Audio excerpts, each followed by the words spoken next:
Dialogue avec ta mort, François Bon. Ton jeu m'amuse, dit la mort, mais patience.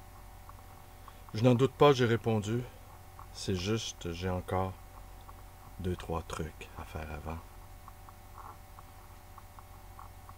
Je ne poursuis que ceux que j'estime, me dit ma mort. Pour les autres, qu'ils meurent par hasard ou accident, que manchot. Une route si étroite, j'ai dit à ma mort, et tout ça pour toi au bout. Une route encore plus étroite n'aurait dispensé de rien, dit ma mort. Dialogue avec ta mort. Le titre est magnifique.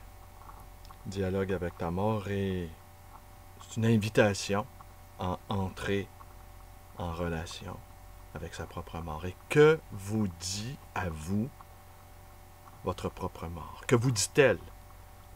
Entrez-vous en relation? On pense à cette incroyable scène dans Tous les matins du monde où le musicien veuf dialogue sans arrêt avec sa mort, la mort de l'aimer et la mort en général. Alors ils sont quatre instruments comme un band qui jouent la musique de la mort. Parce que la mort est une petite musique aussi. Mais on n'y prête pas assez attention, nous n'y prêtons que peu d'intérêt. Nous faisons tout pour ne pas entendre la petite musique de la mort. Ce que ne fait pas Keith Richards, qui lui parle avec Dostoïevski. C'est évidemment une petite plaisanterie parce que François Bon, dans cet ouvrage, donne des mots à Keith Richards. Il s'est mis dans la peau de Keith Richards. Et c'est des 14 conversations, mais des conversations imaginées. Alors, dialoguer avec sa mort ou dialoguer avec Keith Richards, c'est tout comme. Dialoguer avec Shakespeare, dialoguer avec Dante, dialoguer avec tous ces petits cercueils que vous voyez enlignés ici, qui sont des cercueils de mots, des cercueils de phrases. On les ouvre et il y a un parfum d'éternité inventé. Alors, je vous parle de tout ça, ce petit préambule, pour vous montrer 4 livres. 4 livres que j'ai commandés sur Amazon et je vais vous parler de ça. De ce qui est, à mon sens, l'avenir de la littérature. Un avenir riche, incroyablement riche, contrairement à ce que certains peuvent imaginer, mais peut-être un avenir dégagé des hiérarchies. De toute façon, nous voulons ce qu'il y a de mieux, tout de suite, tout le temps. Alors, Dostoïevski est là, Nietzsche est là, François Bon est là. Alors, j'ai commandé ces 4 ouvrages, je vous montre à l'écran, qui ont été publiés dans la maison d'édition de François Bon, le tiers-livre.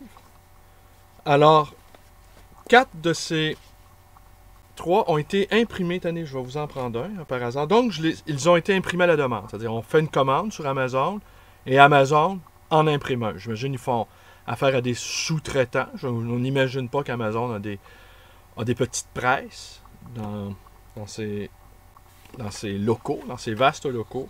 Alors, on peut voir ici « Printed in Great Britain by Amazon ». Le dos, ici, il est aveugle.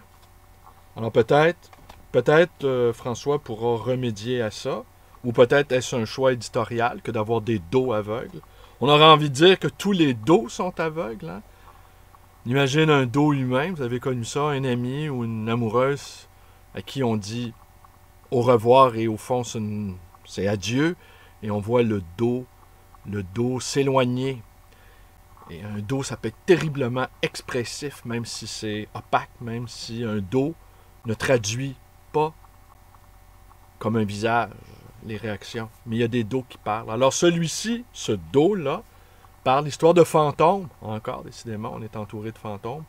D'Ambrose Bierce, une traduction de François Bon. Alors, ce qu'on y lit en 4e de couverture, Maison hantée, disparition inexpliquée, Retour des morts, ou comment très aimablement tuer ses parents. Allô, Freud? Freud, le fantôme de Freud, erre ici, soudainement, par un grand maître de la littérature américaine.